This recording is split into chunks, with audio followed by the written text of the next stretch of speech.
been 10, 11 years, and that little girl is still sitting out there, not having the help that I once needed. That 11-year-old self has gotten me very far in being able to connect with a lot of different people. A lot of people resonate to the same hopelessness feeling, and I think there's value in seeing that you can come from a situation and come out of the other side.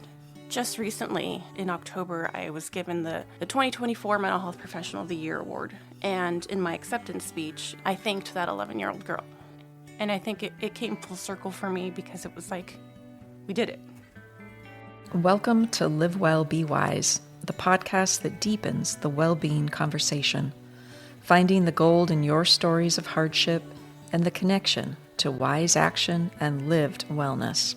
We are your hosts, Dorrinda Carlson and Kari Lyons-Price. Welcome into the studio today, Anna Gonzalez. She is someone that I don't know, and I'm actually really excited about that. One of the bonuses or visions that we've had for this show is to meet our community. I think I'm not alone when I say that we like to say in our safe little bubble. I think how it went, actually, was that we started following each other on Instagram. And then I was like, oh, hey, who is this person? Well, why don't you kick us off here, Anna, with what story is kind of at the front of your mind or heart that you'd like to share to show us kind of your process of learning, cultivation of wisdom? Yeah, so I'm the youngest child of immigrant parents, came from Mexico. Through that, we had our own challenges. We talk about it now with my family about how we lived in poverty, but we didn't know that we lived in poverty. Are very good at hiding that from us. And now reflecting back on some of the situations where, you find yourself at the grocery store and you're putting items back because it doesn't fit your budget. As a child, I didn't have any idea that that's what my mom was doing. But now, I think reflecting into it, it's like, oh, there were challenges there that my parents really tried to shelter us from so that I think it didn't accumulate to the trauma that, that they had already been exposed to and, vicariously generational passed down through us. I think through the hard work that I saw my parents go through, one word that, one phrase that constantly has been at the back of my mind, or maybe even the forefront of my mind, to be honest, is my dad always told me, get an education so you don't have to depend on anyone or anything. And that really was, I think through some of my darkest times, kind of my driving force as empowerment or encouragement to just keep going, to not find myself stuck through some of the things that I have been through. My parents had a very difficult marriage that we were very aware of. Unfortunately, there were some things that you can't hide as much as you try, and it affected me deeply. I share this with other people, so I feel comfortable sharing it here. I was very young and in a very fragile mental health state. Because of the things that were going at home, it put me into a very severe depression at a very, very early age. I was, I think, 11 when I had my first thoughts of suicide, even to the extent of having a plan and almost to action, but never actually came to action. And when I vocalized that need for more help, I was met with, I think, and I want to say this really nicely about my parents, but some incompetence about what was there, or naiveness. I think, the Mexican culture doesn't necessarily embrace that, especially then. I think that there is some progression now. However, at that time, it was like, we don't talk about that, or that doesn't exist. And so for me, it just rooted some very deep things that I had to work on throughout my life, and even till today, that I still find myself having to be kind of work through and re-triggers that bring me back to that, my 11-year-old self. And with that, I ended up being a single mom at 21. And what I wanted my goals to be, I wanted to show my child at the time that there was more, get an education and do something. So I went to school, I worked full-time, had a newborn child, I finished my bachelor's degree, and then I got into a master's program. And wow, that's a lot. I think take a breath right there. Take a breath. Because that is a lot. I come from a single mother with 2 kids. My mom did it all, but she did not go to school. And so just you saying you even went towards a master's, and she's like, okay, I need to take a breath. That's a lot. It wasn't easy. You know, when people ask me, how do you do it? And I say, I don't know. I honestly don't know. But I think in reflecting about it, I did have help. You know, I had a job where it allowed me to have some space to be able to work on the things that I needed outside of work. I had my parents who actually did help when I needed a study break to take care of my child. Partner for my child he's actually really great, but we just have such a good co-parenting relationship that, you know, we share Christmas, we share birthdays, we share all of the holidays, you know, we're constantly on the phone with each other. And I mean, there's a good set of boundaries, but him and I made it to the point where it's like, it's not about us or what worked or what didn't work. It's about him. And my son has the understanding that mom and dad are always on the same team and we're always on your team. Wow. So, nice job. thank you. That's no small feat. Right? Yeah. So all that to say is I did have a lot of supportive people through all of this process, through the journey. And you know, I didn't find my footing into what I do now with mental health as my background until I was working somewhat in that field. I was working for an organization where I was used to interpret for patients, and a lot of it was for monolingual Spanish speakers. And I saw the same trend from 11 years ago when I was 21 working in that agency of Hispanic and Mexican parents coming in and saying, I don't know what's wrong with my child. I don't know how to help. And it sat with me, and it's like, oh, this hasn't changed. You know, it's been 10, 11 years, and that little girl is still sitting out there, not having the help that I once needed. And I get emotional about it because it just speaks to the disparity of need and assistance out there, or knowledge, just education about what's available. And so I immediately knew I needed to go into some sort of social work, behavioral health field, and that's kind of where my journey started after I figured out that this was what my calling was, or my passion was to essentially not have another 11-year-old feel the same way that I did. I can kind of see her. Yeah. And feel her now that you're talking about her. I just honor that you're here to honor her.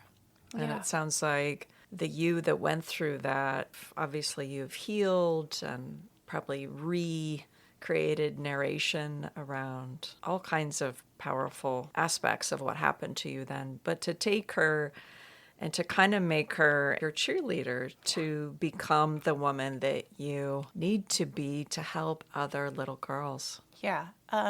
Just recently, I think it came full circle for me. In October, I was given the 2024 Mental Health Professional of the Year award. And in my acceptance speech, I thanked that 11-year-old girl. And I think it was like, we did it. Yeah, we did it. Yeah. And that's how you did do it. You were looking back at her, and that's why. You had the energy, the fire, the passion to do it. Yeah. Congratulations. That's your award. You. Sounds really Thank you. like an achievement to mark and be really proud of. What a milestone. Yeah. Yeah. Yeah, I kept that secret for a little while, even from my own employer now. And I selfishly did that because I wanted it to be for me. I didn't want it to be for anyone else until I actually received the award and I shared that with other people. What is your 11-year-old self saying to you? Oh, Wow. I think there's a lot of gratitude, a lot of thankfulness for not giving up, and for, I think, sharing the experience and being able to lean into that to help other people and to serve other people. Kind of like a springboard experience, which I think is so like healing happens, right? We take our darkest moments, if we have the foresight and resources and motivation to polish those jagged edges of our life, then they can become the gems that fuel us for great action. Yeah, we wouldn't be who we are without those hardships. Yeah, I think that 11-year-old self has gotten me very far in being able to connect with a lot of different people. I think a lot of people resonate to the same hopelessness feeling. And I think there's value in saying that you can come from a situation and come out of the other side Absolutely. better. Absolutely. I feel with even good situations, if you show other people you're willing to like even change a habit, right? So it's giving other people permission for hope. Just digesting that. Yeah, taking it all in. Yeah, I've never thought about it that way, but yeah, absolutely. And that's actually why we are doing this podcast, is so that it gives people permission to honor their stories, their hardships, their challenges, and to, or at least to acknowledge those and to still go forth. That you're not the only one. There are little Annas out there. And if you can relate just in the tiny bit, or if it can just put a little spark in your heart that there's more out there, there's more tools to cope, and there's people to support. Yeah, I think just in taking this all in, I'm reflecting back to your original question of why I did this. And I think culturally, I wasn't allowed to have expressive feelings. I wasn't allowed to be vulnerable. If you did, it came with consequences, and they weren't good. I think in sitting here right now, I'm thinking, oh, I'm giving myself permission to do what I wasn't allowed to do for a very, very long time. Yeah. And that I still had to work through with like shame and guilt and just almost being cold at times and directive, because that's the way that I had to be. So I think in doing this, it also is giving myself permission to lean into that. Yeah. And let that part of you come alive. I mean, there's such a richness in our emotional life. And what do you think it was in your family or the Latina culture? I had a very traditional upbringing, very machismo. Head of household was dad. My mom didn't work until I essentially went to elementary school.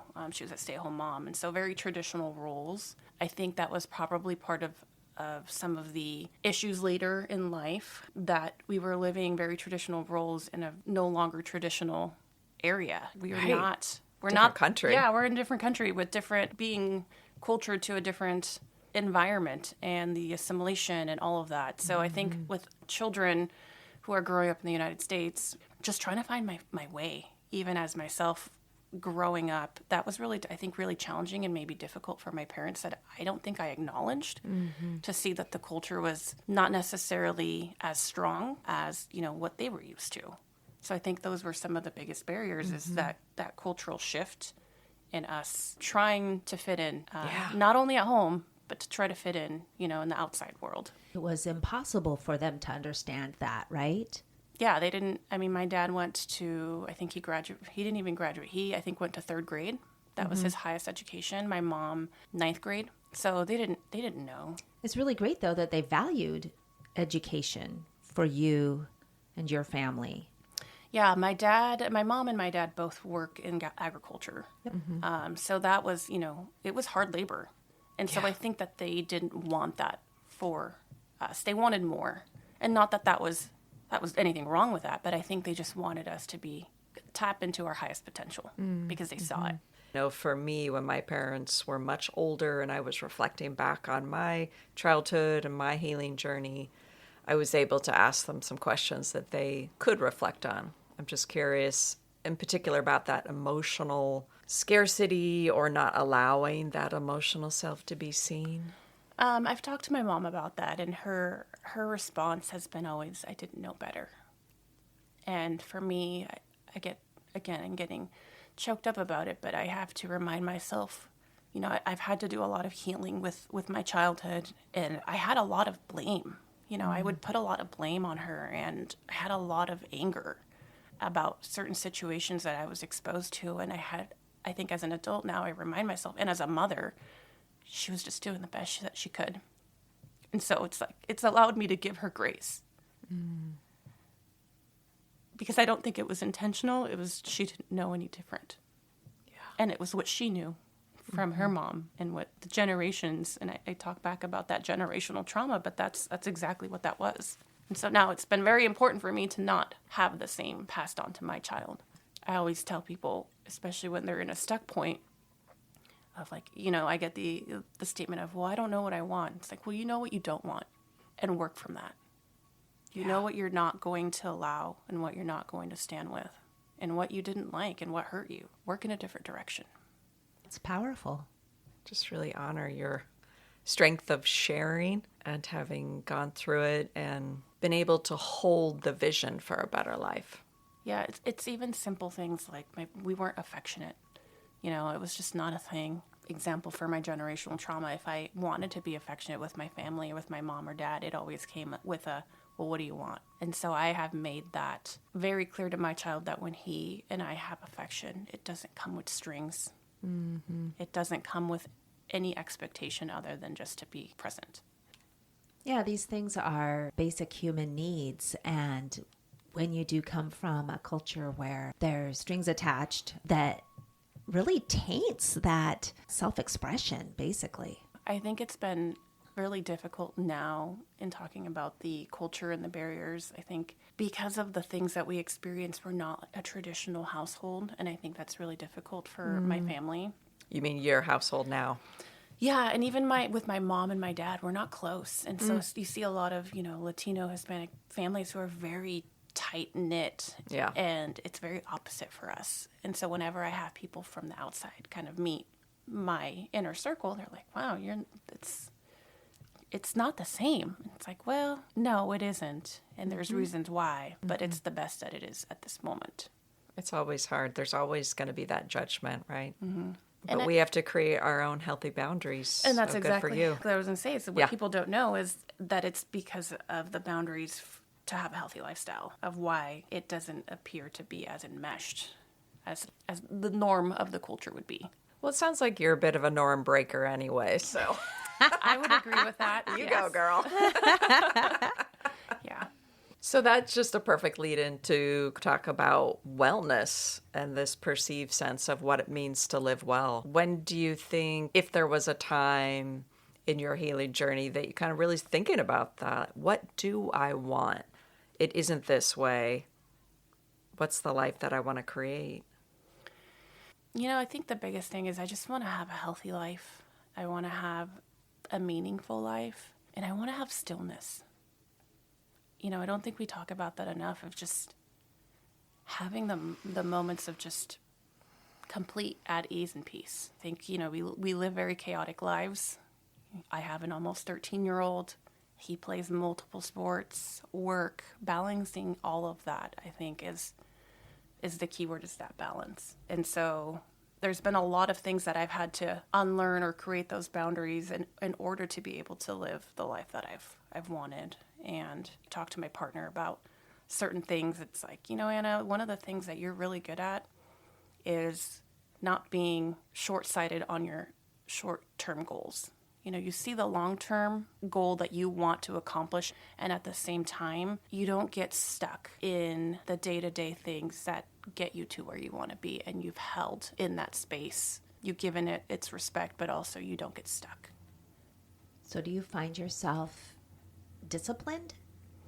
I think I've had to be. I think that came also through my education and just juggling all of, being a single mom and having to figure out life of what I wanted to do. I did my last 2 years of my bachelor's degree online, so I had to be very disciplined and organized in order to not feel like life was overcoming. That another word that I also always get thrown at is unflappable. Nice. What does that mean to you? I think just not being able to, or just being able to stay calm when things are just going every other direction of which you want it to, and just stay in the chaos. You're just remaining calm. That makes you a good therapist, too. That's what I've heard. I love that word, unflappable. Yeah.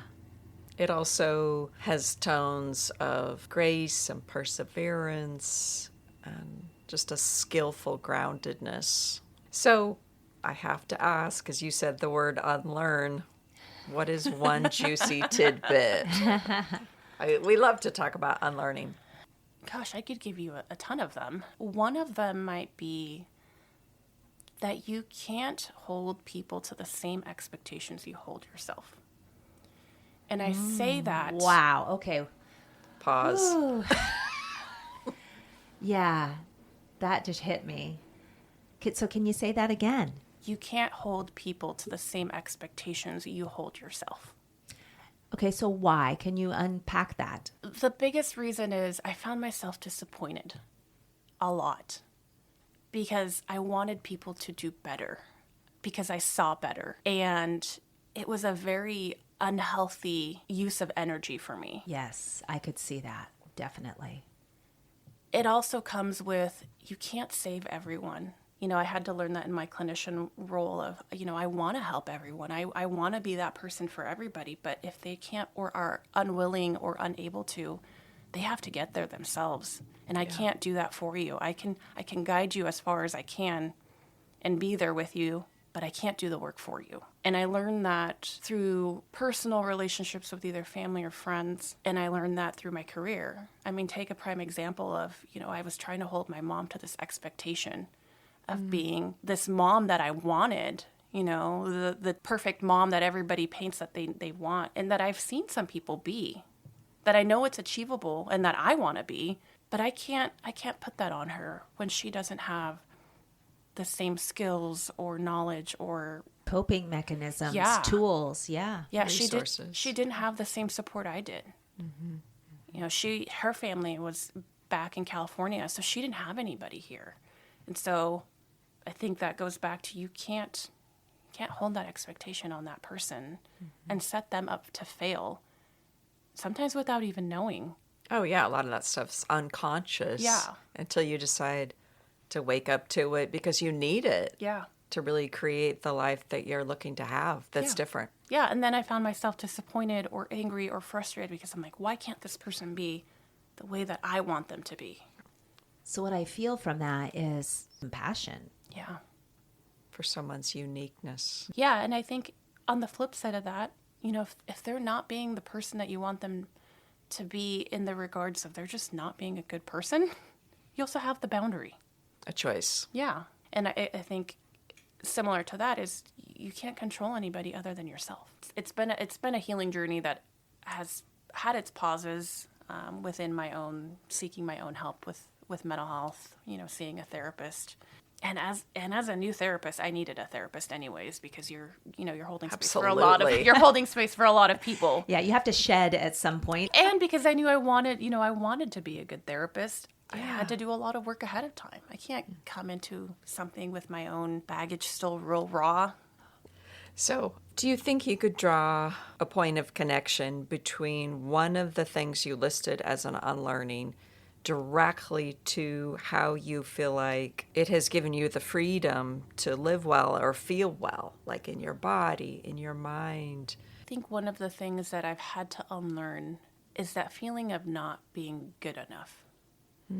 I've had this perfectionism mentality for a very long time. I think it can be a blessing and a curse, because it has been a coping skill, if used appropriately, to kind of fuel my passion for what I do. And at the same time, it's also been a hindrance in some stuck points in my life. And so I love that, blessing and a curse. It truly has been. I've shared with people, again, back to the culture. When I was young and in school, I'd come back to my family and say, look, I got a 95% on a test. And it was always, there was 5% more you could have done better. And so I've always strived to be better, to be good, to not have that feeling of rejection, to have that sense of control. And even moving into my career, my passion, I find myself like that was, again, a blessing and a curse, because it's gotten me places, but at the same time, it's gotten me nowhere. I work in a very male-dominated field right now, and so there's always been this, I need to be perfect. I need to be great to have and earn respect. Why? Work harder. For people to see my value when I felt like I didn't get it or didn't see it. Is that about gender? Culture, yeah, age, yeah. I'm relatively young. I mean, for as long as I can remember, I've always been like the younger Latina in a room full of men. It's like and I wanted to make sure that what I said was heard. So then again, it goes back to that circle of it reinforced that I'm not allowed to have feelings. I'm not allowed to be expressive. Right. And that part of that perfectionism is probably lock and key, lock it down, girl. You can do this or whatever. What is the way you notice in those instances in your body, in your mind, that narrative is starting to run, the perfectionist narrative? Oh, I could really feel it. I hold a lot in my chest. Yeah, definitely. I can feel it in my body. I start to kind of spiral, and I don't find myself being present because I'm thinking about, oh, this reminded me of the time I felt like this. And so it's, again, the unlearning of you're here because you deserve to be here. Yeah. I was just going to say, what's the narrative that brings you back? Little comments like that to yourself. You're here because you're respected. You're here because you were invited. You're here because people want to hear what you have to say. You have value. Just take a moment of stillness right here to honor this life and this work that we're really all doing. Learning to just be here and to value ourselves, to be enough.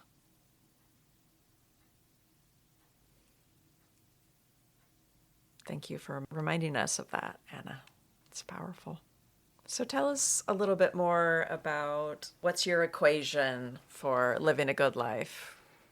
I mean, we're kind of trying to go outside the bounds of a traditional wellness definition because we're really pointing towards how it gets shaped within us, not like what's your favorite protein powder, right? Right. I think there's some self-compassion. How do you do that? It's forgiving. It's not only forgiving the people who might have wronged, whether it's intentional or not, but it's also forgiving yourself. I think that's probably the first part of my equation is that self-compassion. I think the second part would be what we've touched on already is the boundaries. I think those two together, for me, it gives me the vision of like what I want. What am I going to allow and not allow? And what am I going to give grace and not grace to? And how does that look like on an everyday basis? You know, I have a lot of roles within my life, whether that's board member, mom, fiance, daughter, sister, all of that. And I think it's just giving myself the ability to not be perfect. Room to fail. Yeah, human. Absolutely. I've learned that I've tried to be in too many places at once, again, to make sure that I'm there for other people. But yeah, to help everybody. Yes, but I have to help myself first. What it sounds like to me, and just the feeling in this room with you speaking, is you're intentional. Very. And that's how you are on a daily basis. And that's what has see that you need self-compassion. It has you see these things that you need in your life or not need in your life. You see the boundaries because you're intentional with your time and yourself and others. Yes, if it doesn't serve a purpose. Doesn't serve a purpose. Yes. Not only for physical things that you're trying to declutter, but Right. really internally. If it doesn't serve a purpose. It needs Set to- it aside. Yeah. And I think in times where I have found myself kind of in this guilt of, I'm not being a good enough mom. I'm not present enough for either my fiance or my child or myself because I'm distracted by the 20 things on my list that I need to do. It's giving and allowing some reflection for that and back to that self-compassion of it's okay. You don't need to have it together. But also having very, again, intentional conversations with the people that you might have felt like you're not present for. My son has been, I think, the perfect guinea pig in some of these experiences. When I'm having a difficult day, I've had to tell him, hey, Mom had a really hard day. I just need 20 minutes. Just need 20 minutes. Because I rather him know that than him get the frustrated, anxious. Sure. Pissy. Yeah, just me being around the house and taking it out on whatever. And my child's now internalizing that as like, Right. What did I do? What did I do wrong? Yeah. What a lesson. Good What for a you. lesson. If we could all learn that early. I know. Dang. I want to know what you do for those 20 minutes. A lot of nothing. I've noticed Awesome. that I sit in a lot of silence. Yeah. I You just call it meditation or not really? Just I don't chill think time? it just disconnect. Just go out. Just unplug all the plugs, right? Yeah. That suck. Yeah. And when I went to grad school, I went to Central. And so I drove my first year back and forth from Wenatchee. And a lot of times people were like, oh, that sounds miserable. And I'm like, actually, reframe that. It was my time to decompress. Yeah. Either listen to an audiobook or just not listen to anything. Just be with where you're at. But it's just even those small increments. Do you like to sit or lie down? A good plop is what Yeah. we call it. Okay, A good cool. couch plop. Yeah. Yeah, I have 2 pugs, and they're excellent at couch. Oh, a couple of anchors. Yeah, they're very good at just holding me be. Yeah. I've got a couple of those too. So I'm curious, how did you emotionally school yourself, if you will? Like, you came from a place that didn't allow for that, didn't have natural opening for those conversations. On some level, it was even like super suppressed. And then, did you get counseling as a young person? It wasn't until my 20s until I sought it out. I think that the schooling it's still an ongoing process for me, but a lot of it has had to do with vulnerability. Say more. Being comfortable with the uncomfortable. And just giving yourself the ability to just say, hey, I'm going to express how I feel. It can either be a very beautiful moment, or it can be an opportunity to learn. And I say that because with the right person, that person shows empathy and hears you and validates and thanks you for sharing something that might have been really difficult to share, even if it's the tiniest thing. And if it's a moment where you put yourself in a vulnerable spot and you shared how you feel, and it wasn't reciprocated in that way, Yeah, that's scary. yeah, it's like, I'm going to crash and burn, or it's going to go real great. And if it doesn't go well, it's like, you did that. Again, back to the whole, you can't have that expectation for that person. We're only in control of ourselves. Yeah. But at least in my experience, I was like, yes, I did it. It's something that I'm not comfortable with, but I did it. Vulnerability. Wow. We could talk for a whole nother hour about the gifts of that. Is there anything else that you guys would want to say about that? For me, it goes back to that permission. When you are vulnerable or willing to show yourself, that especially that capital S self, that is vulnerability. And when you allow that in yourself, you're allowing that for others to be the same and share themselves. I think that's so important. That's I feel like that is our purpose. Solely our purpose, everybody, Yeah, to nice share one. ourselves. You just scored a touchdown. Do I get applause? Oh, hang on. There it is, Thank you. girl. There Thank it you. is. Yeah, No. I think in learning the vulnerability, because I was so uncomfortable with it for a very long time. I mean, I still have moments of, anxiety when Aren't we all? Yes. I'm going to share something. With the people that I felt safe with, I started the conversation with, hey, can I tell you something that's been on my mind? Hey, can I share something with you that I've been thinking about? It's almost like I was giving myself permission. And also, I think for certain people, you're also in a way asking if they have the space for it. Yes. Right. Yeah.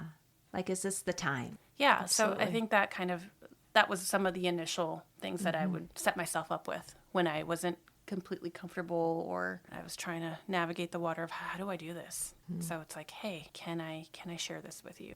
Yeah. I've had other people ask me the same thing of, do you have the space for me to share something with you? Yeah. And you're not going to talk about the football game. You're Yeah. talking about issues of the heart, tender space, Yeah. vulnerable. I love that. You're setting up sort of the invitation for vulnerability to be in the room. Yeah, and totally be accepting of, hey, I don't have the space for this right now, but I would love to come back to that. Right. And being intentional about coming back to that. Definitely the vulnerability, but the boundaries. I mean, you've touched on that many times, and that's a huge reminder for us all to be in acknowledgement and recognizing our boundaries.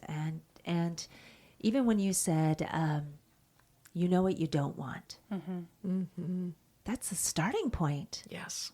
Begin there. Yeah, I feel like because I'm at midlife, I'm having a lot of sort of midlife conversations with my peers. And one of the things I hear women saying a lot is, I just don't know anymore. I don't know if I should do this, if I should do that. A lot of doubt or confusion that can really kind of unravel who we thought we were before. But again, if we can just come back to, what don't I want? And then move forward from there, inch by inch. It's like, what do I want to create for the person that I am now? Yeah. Because it's always going to change. It's a moving, constant, transitional thing, this life. I feel like that could even be applied to like day-to-day things. Absolutely. Just the flexibility that's required, or the pivot. So if you had one question for our listeners, not so much like a piece of direct advice, but a question that could be construed as something that they might take for their own self-discovery on a healing path, what would that be? Are you giving yourself the same love that you give others? Wow. Just makes me want to tear up. That's the real deal. And man, you sprung to that. That was right there. It makes me think of your 11-year-old girl again. Yes, absolutely. Yeah. Just be kind to yourself. You know, I love my son to pieces, but I have not been kind to myself in a lot of situations throughout my life. It's different when someone isn't kind to you, but when you do it to yourself, it's so damaging. And we, at times, become well practiced at that, don't we? Yeah. Well, it becomes so culturally acceptable. Unfortunately, we use self-deprecation as like a whip to motivate. That's so toxic. But we can learn to love ourselves. We can. In fact, it's truly the foundation of everything. I mean, I think that we hear this, I don't know if you ever heard this as a clinician, but the airplane oxygen mask. You need you need to put it on yourself first before you can help others. Hello. Yeah. They say it at the beginning of every flight, people. Yeah. I look over at moms and they're like, dude, done now. That's not happening. Yeah. Kid first. I think it's deeply rooted in culture.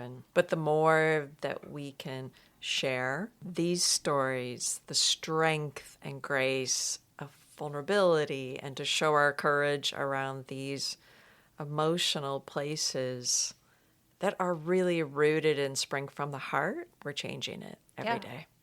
Just the connection. You don't know someone. You just take the opportunity to have a connection with someone. There is something there. Absolutely. Each and every time. Great gratitude, Anna. I did not know you. Here we are in a room talking about the deepest things in our lives. I'm very grateful for you. Me too. Yeah. I hope this is just conversation number 1. Yeah, absolutely. Thanks for being here. Thank you. Live Well, Be Wise is produced and recorded by Kari Lyons Price and yours truly, Dorrinda Carlson. Our music is titled Inside You by Leva, a musician and composer at Lemon Music Studio, who we happily found on pixabay.com. Our circle of sharing has concluded for today, but we'd like to give a great gratitude to you, my friend, for listening, for tuning in, maybe even tapping into that understanding and compassion and the knowing within that tells us we're not alone in our own stories. So maybe you would like to share one of your own, or know a friend or a mentor or a teacher, someone you admire that has an extraordinary and inspirational story. We all have stories. The more we share, the more we know we're not alone. And don't be shy to reach out to connect in other ways, too. Of course, we'd love for you to subscribe and also give feedback. We wouldn't be here without you. We appreciate you. Live well, be wise.